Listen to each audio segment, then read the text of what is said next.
Pero hermanos, le damos gracias a Dios por esta bendición que Él nos da de poder estar aquí al frente, hermanos, y compartir su palabra.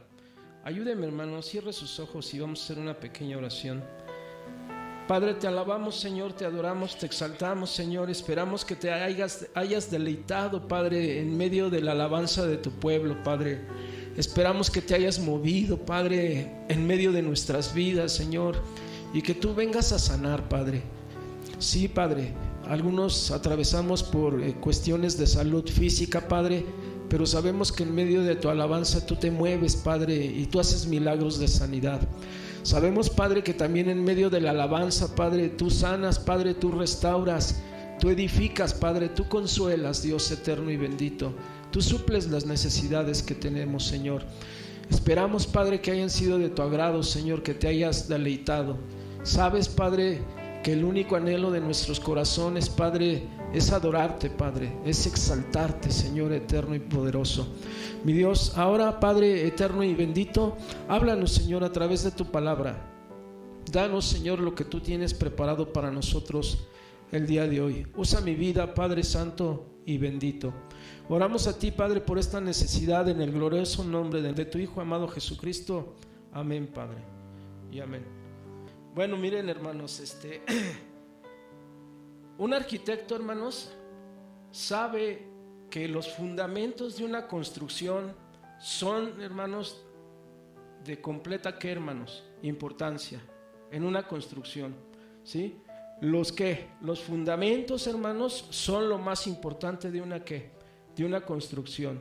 Si tú no tienes unos buenos fundamentos, no vas a poder levantar una construcción adecuada, una construcción apropiada, ¿sí?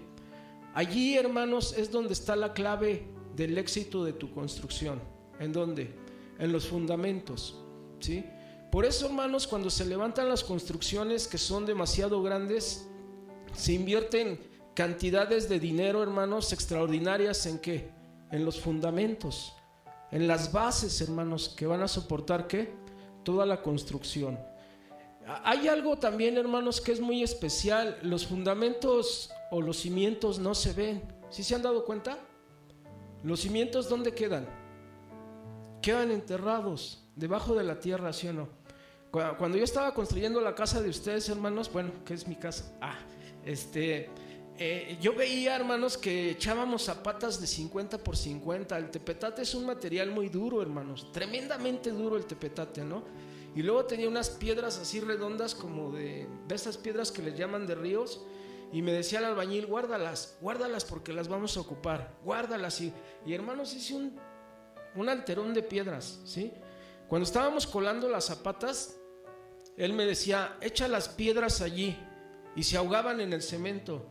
Y yo sentía bien bonito porque pues las zapatas subían de nivel de cemento. Cuando yo echaba una rocota, entre más grande era la roca, más alto subía el nivel de cemento y se llenaba la zapata, ¿sí?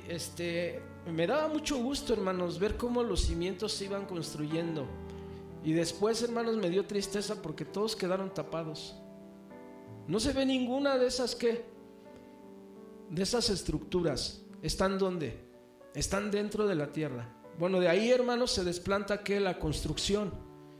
Pero si no tienes unos buenos cimientos, no puedes hacer una buena, ¿qué? Una buena construcción. Y lo que yo he entendido, hermanos, a través de la palabra de Dios es que Jesucristo es nuestro, ¿qué? Nuestro cimiento.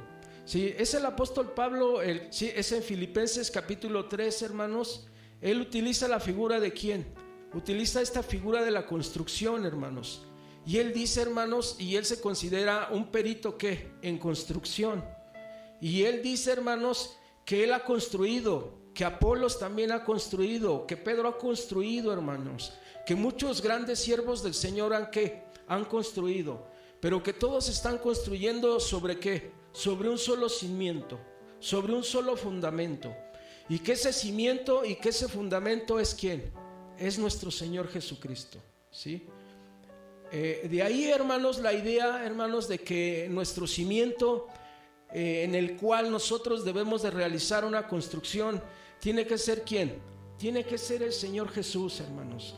Eso es sumamente importante. No es lo que piensa el pastor, hermanos, no es lo que crea el pastor, no es lo que crea el líder, hermanos, de la escuela bíblica dominical, no es lo que él piensa, hermanos. ¿En dónde tiene que estar basada, hermanos, nuestra construcción? En un solo cimiento. ¿Y ese cimiento es quién? Es Jesucristo. También, hermanos, no sé si ustedes han ubicado, hermanos, cuál es el símbolo de los de todos los marinos. ¿Sí, algún día ustedes han ubicado cuál es el símbolo de la marina? ¿Cuál? No, hace rato lo dijo el hermano Rodrigo. ¿Cuál? Es el ancla, ¿sí? Casi, hermanos, casi todos, hermanos, los ejércitos, ¿verdad? Bueno, su marina, la marina de todos los ejércitos tiene ese símbolo que es el ¿qué? Es el ancla, ¿sí? Y ustedes han visto, hermanos, o alguna ocasión les ha dado la curiosidad de investigar qué simboliza el ancla. Lo que simboliza el ancla, hermanos, es seguridad. Lo que simboliza el ancla es que es estabilidad, hermanos, ¿sí? Lo que simboliza el ancla, hermanos, es que en medio de una tormenta el barco se encuentra ¿qué? Se encuentra seguro. O sea, el barco, hermanos, no se va a dejar llevar a la deriva, hermanos, hacia donde lo arrojen ¿qué? Los vientos que están generando, que están ocasionando la tempestad. ¿Dónde se va a quedar el barco, hermanos? Donde tú arrojes el ¿qué? El ancla. Ahora, hermanos, hay barcos muy grandes, muy pesados. No sé si alguna vez los han visto ustedes en los videos, pero las cadenas, hermanos, que utilizan y las anclas que utilizan, hermanos, estamos hablando de toneladas de peso, hermanos, ¿sí? Que cuando es necesario, hermanos, que viene la tempestad, lo que ellos hacen, hermanos, es en automático, hermanos, arrojar todas esas anclas o todas esas cadenas, hermanos, y ubican un lugar donde donde se atoran, hermanos, ¿sí? Donde se mantienen ¿qué? Estables, donde se mantienen seguros, de tal manera que vienen los vientos, hermanos, vienen las olas, viene la tempestad y el barco se encuentra ¿qué? Se encuentra firme, se encuentra seguro, hermanos, ¿sí? Toda la tribulación que se encuentra dentro del barco se encuentra ¿cómo? Se encuentra a salvo, hermanos, porque es el ancla, hermanos, la que le está dando esa ¿qué? Esa seguridad.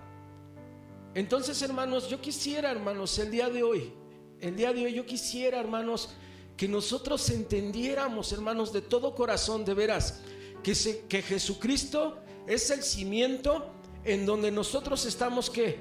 Donde nosotros estamos construyendo, hermanos, y que Jesucristo, hermanos, es el ancla que también nos mantiene, ¿qué? Nos mantiene seguros, hermanos, en medio de las tempestades que hay que hay en esta vida. ¿Quién no ha atravesado por una tempestad? Todos, hermanos, no estamos exentos de atravesar las tempestades. Algunos estamos atravesando por enfermedad, hermanos.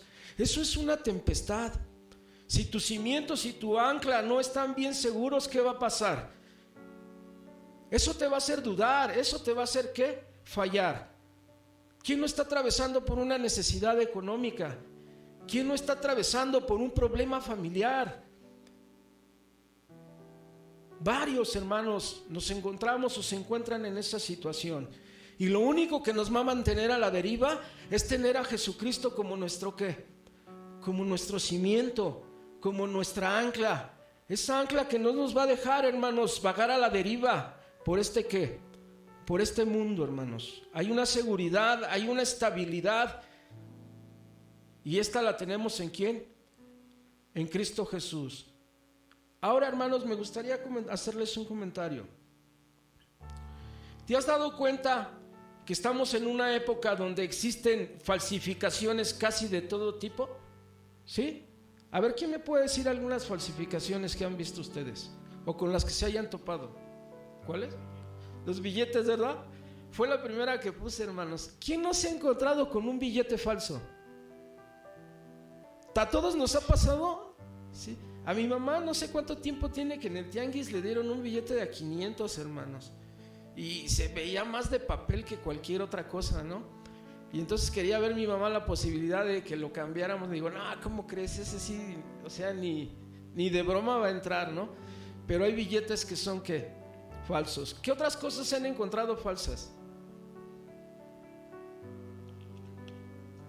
películas, tenis, ¿sí? Esos tenis también que son carísimos, pero también los hay que falsos, ¿no? En la industria de la comida, hermanos, sí, un amigo llevó al trabajo un frasco de mayonesa y la mayonesa decía McCormick. No le quiero hacer publicidad a McCormick, pero decía McCormick, ¿no? Y hermanos, cuando nosotros la revisamos tenía otra C al fin, o sea, no era McCormick, o sea, le habían agregado otra letra C y ya no era la marca original. Hermanos, en la industria de los alimentos también hay muchos alimentos que son falsificados. ¿Se acuerdan, hermanos, que ahí por los 90s se nos anunciaban las noticias que no compráramos bebidas embriagantes que no tuvieran que no tuvieran los hologramas, que no tuvieran los sellos de seguridad? Hermanos, la industria, hermanos, también de las bebidas alcohólicas también ha sido bombardeada. ¿Por qué? Por la falsificación, ¿cierto o no? ¿Y qué me dices de la industria, hermanos, que se dedica al cigarro? Hermanos, también hay muchísimas falsificaciones ¿de qué? De los cigarros, que son cosas que no nos deberían de llamar mucho la atención, ¿no? Ni la industria de las bebidas embriagantes, ni la industria de qué, del cigarro. Pero mis hermanos, estaba yo viendo también el otro día que el aceite de oliva virgen, hermanos, ¿sí? Que se vende, también se vende adulterado, también se vende ¿qué? Falsificado. O sea, hermanos, en todas las áreas, hermanos, ¿sí? De la vida hay falsificaciones. ¿Qué me dices de las licencias falsas? Los títulos, ¿sí? Hay títulos de licenciaturas, hermanos, que son ¿qué? Falsos. Hay títulos de estas escuelas de nivel superior medio que también son ¿qué? También son falsos. Hay títulos, hermanos, de primaria, certificados de primaria que también son ¿qué? Son falsos. Hay identidades falsas también de personas, hermanos, que en un lugar los conocen con un nombre y en otro lugar tienen otro ¿qué? Tienen otro nombre, ¿sí? Y miren, hermanos, se han implementado muchísimos métodos para poder ¿qué? Evitar las falsificaciones, pero no se ha logrado hacer, no se ha logrado conseguir, hermanos. Miren, se han quebrado la cabeza y han echado a andar este código de seguridad que se llama QR. ¿Sí lo conocen, el código QR? Es un código bien sofisticado, hermanos, bien elaborado. Y aún, hermanos, con ese código se siguen haciendo ¿qué? Falsificaciones. También el código se falsifica. En las facturas, hermanos, no sé si alguien de ustedes ha tenido ahí en sus manos alguna factura, pero no sé si se han dado cuenta que estas facturas son de un papel especial. Son papeles especiales. No sé si se han dado cuenta, hermanos, que traen unos grumitos de colores. Están incorporados al papel. Son especiales, hermanos. O sea, el objeto, hermanos, que esos grumitos de colores que están incrustados dentro del papel es que no sé qué, no se falsifiquen. Pero, hermanos, por muchos y muchos esfuerzos que se han hecho para impedir que las cosas sean falsificadas, no sea que no se ha logrado, ¿sí? Los economistas, hermanos, dicen que al año se pierden cientos de miles de millones de dólares. Cientos de miles de millones de dólares. ¿Por qué, hermanos? Por la consecuencia de la falsificación. Es algo muy tremendo, hermanos, este negocio de ¿qué? De la falsificación. Algunas empresas están siendo ¿qué? Están siendo desfalcadas, hermanos. Esto ha causado mucho daño, hermanos, otra vez en la industria de ¿qué? En la industria del comercio. Pero, hermanos, ¿qué decir de las falsificaciones que hay en el área espiritual?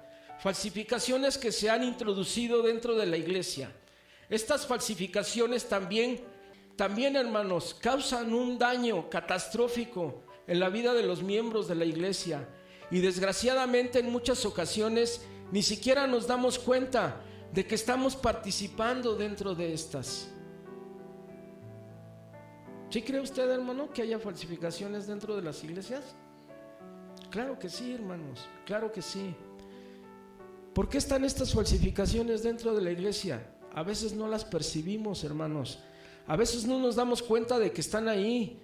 A veces no nos damos cuenta, hermanos, de que nos están enseñando, de que nos están predicando, hermanos, de que nos están compartiendo cosas que no tienen nada que ver con la palabra de Dios, pero ahí están y están causando daño, hermanos. ¿A dónde? A la iglesia del Señor Jesucristo. ¿Por qué no nos percatamos de todo este tipo de falsificaciones? Ustedes... Exactamente. Porque nos hace falta capacitarnos, hermanos. Nos hace falta tener una buena ¿qué? Una buena capacitación. Porque nos hace falta discipularnos. Eso es lo que nos hace falta, hermanos, a las iglesias. ¿Por qué las iglesias somos partícipes de este tipo de enseñanzas, hermanos?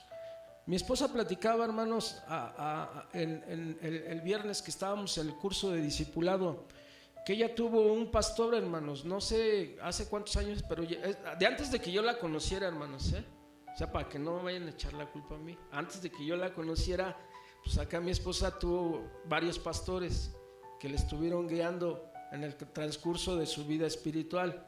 Y entonces ella me platicaba, hermanos, que tuvo un pastor que junto con sus líderes se subió en el aposento alto, o sea, la parte de arriba, hermanos, de la iglesia, y ellos estuvieron orando ahí 40 días y 40 noches, ¿sí? Yo no sé si hayan guardado el ayuno, pero sí estuvieron orando. Eso fue lo que hicieron. Y entonces bajó, hermanos, el pastor y le dijo a la iglesia que ya Dios les había revelado el día que iba a venir el Señor Jesucristo. ¿Por qué? Por segunda vez. Por segunda vez. El pastor ya sabía el día y qué y la hora, ¿sí? Y tenía esa promesa, hermanos, dentro de su qué, dentro de su iglesia, ¿sí? Entonces, pregunta, hermanos, ¿eso es bíblico? ¿Cuáles fueron las palabras del Señor Jesús, hermanos, en relación a ese punto? El Señor Jesús dijo, ni siquiera, exacto, hermana Nayeli, ni siquiera yo mismo, ni los ángeles que están en el cielo saben el día y qué y la hora. El único que sabe ese momento es ¿quién? Es el Padre. Allí está en la Biblia. O sea, no te tienes que quebrar la cabeza, no tienes que hacer muchas cuentas para entender que eso que el Señor Jesús dice. Porque se lo cree la iglesia. ¿Qué le falta a la iglesia? Nos hace falta conocimiento. Nos hace falta ¿qué? Capacitarnos. Eso es lo que nos hace falta. ¿La qué? La capacitación.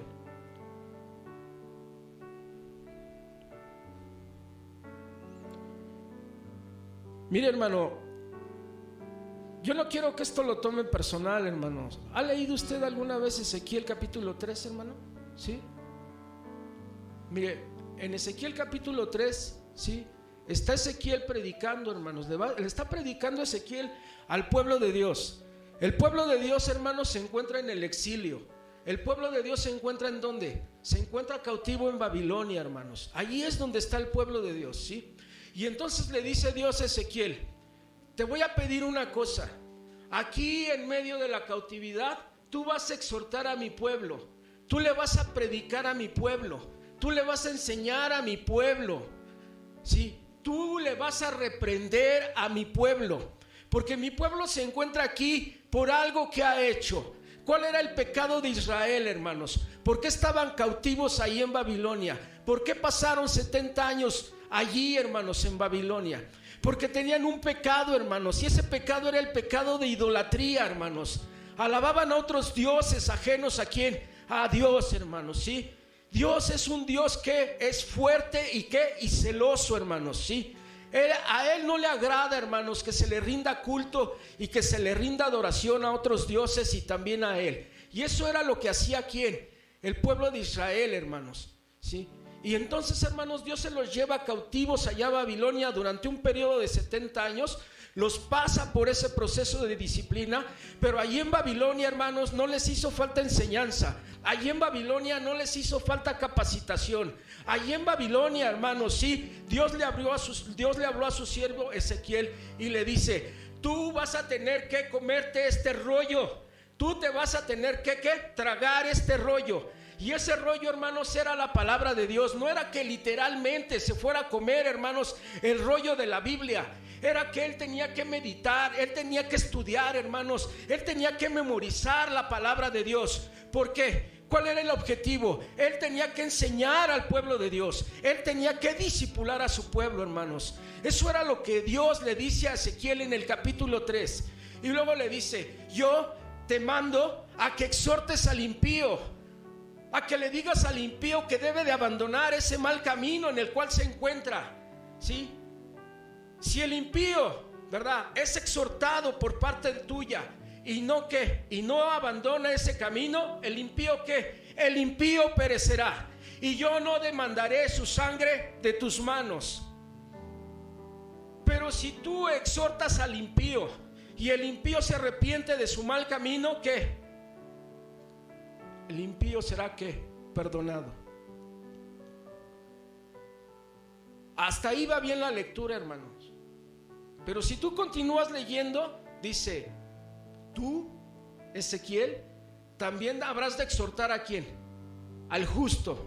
O sea, no se trata solo de exhortar al impío, se trata de que también vas a capacitar, de que también vas a ministrar ¿a quién? Al justo. Porque si el justo abandona el buen camino en el cual se encuentra, el justo ¿qué? Se perderá. Y si tú lo exhortas: yo no demandaré su sangre ¿de qué? De ti. Pero si tú no lo exhortas, yo voy a demandar la sangre de estas personas, tanto del injusto como del justo. ¿De parte qué? De parte tuya. Déjeme decirle, hermano, que estar aquí al frente es una gran responsabilidad. Déjeme decirle que cuando mi hermano Rodrigo está aquí predicando, hermanos, es una gran responsabilidad la que tiene el siervo de Dios. Déjeme decirle que cuando lo hago yo, hermanos, también esto implica una gran responsabilidad, porque sus vidas, hermanos, su condición espiritual, es responsabilidad nuestra, hermanos, que ustedes crezcan, que ustedes sean edificados. ¿En qué? En la palabra de Dios. Mire, hermanos, déjenme decírselo así, de esta manera. Hermanos, no me salga con que no puede, hermanos, con que no tiene tiempo, con que no sabe leer, con que ya es una persona de a la mejor edad avanzada. No me salga con que es muy joven, hermanos, para ser discipulado, hermanos, o con que ya lo sabe todo, porque no se la voy a creer. En serio, hermanos, si usted me dice que ya lo sabe todo, hermanos, dentro de la Biblia, no se la voy a creer, hermano, de veras, porque, hermanos, tú lees la palabra de Dios hoy y Dios te dice una cosa a través de ella. Tú la lees el día de mañana y Dios te está ¿qué? Diciendo otra cosa a través de ¿qué? De su palabra, porque el Espíritu de Dios está obrando dentro de ¿qué? Dentro de ti. Sea honesto, hermano, con Dios y con usted mismo, y diga y confiese que no quiere hacerlo, que no quiere ser discipulado.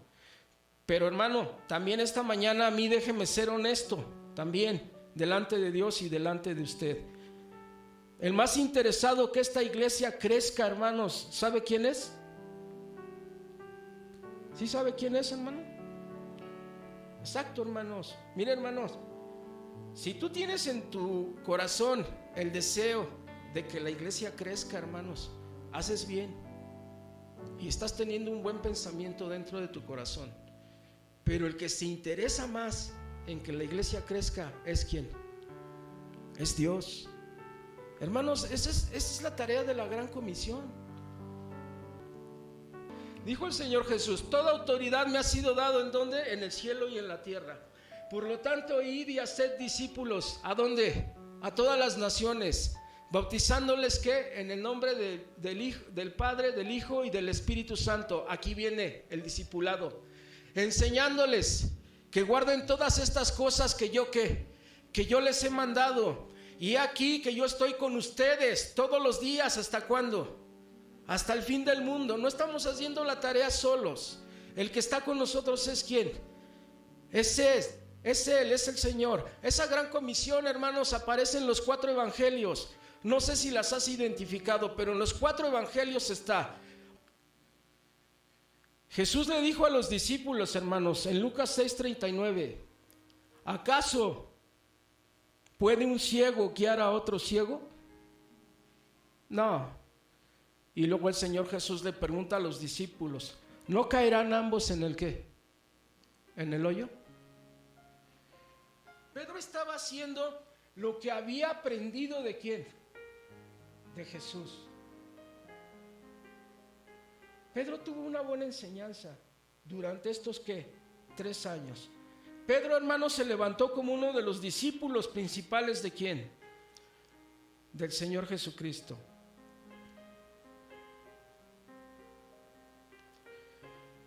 Ya lo escribí, hermano, y se lo voy a decir. Es triste que los martes, que es el día de discipulado, siempre estemos los mismos.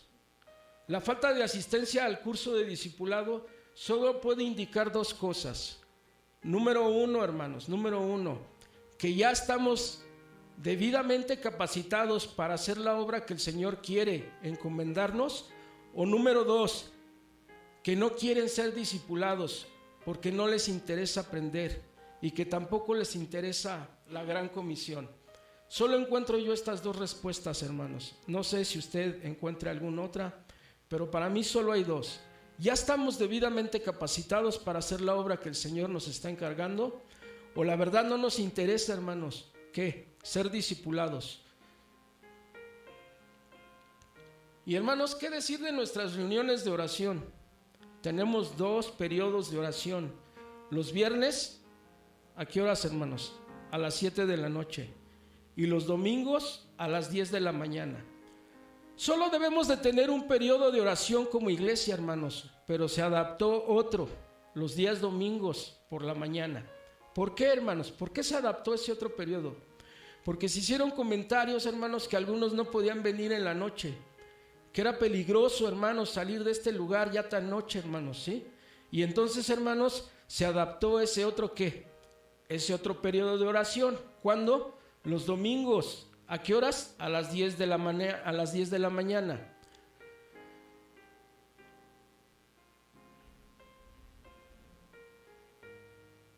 No venimos ni los viernes ni los domingos. El problema no es el día, hermanos, ni el horario. El problema es que no nos interesa la oración. No nos interesa pasar tiempo ¿con quién? Con Dios. Aquí, hermanos, se prepara una predicación relacionada con el tema de la oración, esperando tener una respuesta positiva, hermanos, una respuesta favorable por parte de la iglesia a las reuniones de oración. ¿Y cuál fue el resultado de este trabajo? ¿Sí se acuerdan, hermanos? Tiene poquito que preparé yo una predicación que tocaba el tema de la oración, y el tema era la oración que le agrada ¿a quién? Que le agrada a Dios. No sé si recuerdan en qué estaba basada, en qué texto estaba basada la predicación. ¿No? Tampoco se van a acordar de ninguno de los puntos. Fueron 4 puntos, hermanos, que vimos en esa predicación. El domingo pasado solo estábamos aquí 4 personas en la oración. Después se incorporó mi hermano Javier, que el día de hoy no vino, y luego se incorporó la hermana Reina. Y yo les voy a ser honesto, hermanos, eso a mí como siervo de Dios me da tristeza. Y le voy a ser honesto, hermanos, una vez más. Sí derramé algunas lágrimas, hermanos. ¿Usted cree que a Dios no le da tristeza, hermanos, saber que la iglesia no quiere pasar tiempo con Él dentro de su casa de oración? Porque así, hermanos, es como dice el Señor Jesús, que tiene que ser reconocido este lugar, esta iglesia, este templo, hermanos. ¿Cómo tiene que ser conocido, hermanos? Como casa de oración. Eso es lo que dice Mateo 12:3, hermanos, ¿sí? ¿Mi qué? Mi templo, mi casa, será llamada ¿qué? Casa de oración, hermanos, ¿sí? ¿Por qué va a ser llamada casa de oración? Porque los vecinos, hermanos, alrededor de donde nos encontramos, nos ven, hermanos, que el viernes asistimos, hermanos, y que estamos aquí congregados y que estamos aquí reunidos como iglesia, y que el único propósito es de venir y traer necesidades y de traer agradecimientos a Dios y, hermanos, declarárselos a través de la oración. Ese es el plan, hermanos. Ese es el propósito. Que la gente de alrededor vea que estamos haciendo eso. Que los domingos por la mañana también vean que lo estamos haciendo. Y que este lugar, hermanos, no se conozca como un templo, no se conozca como una iglesia, sino se conozca como ¿qué? Como una casa de oración. Que tenemos los miembros de esta iglesia el hábito de ¿qué? De la oración.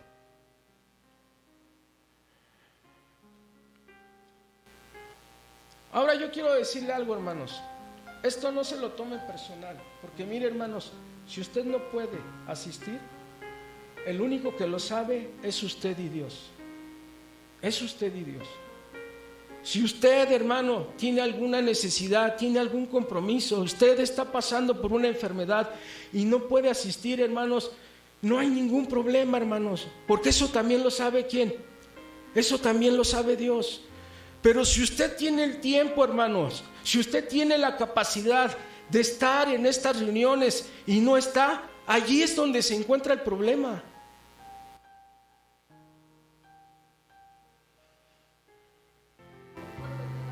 Miren, ahí vimos el primer punto, que es ¿qué? Es construir con buenos materiales sobre el cimiento que es ¿qué? Jesucristo.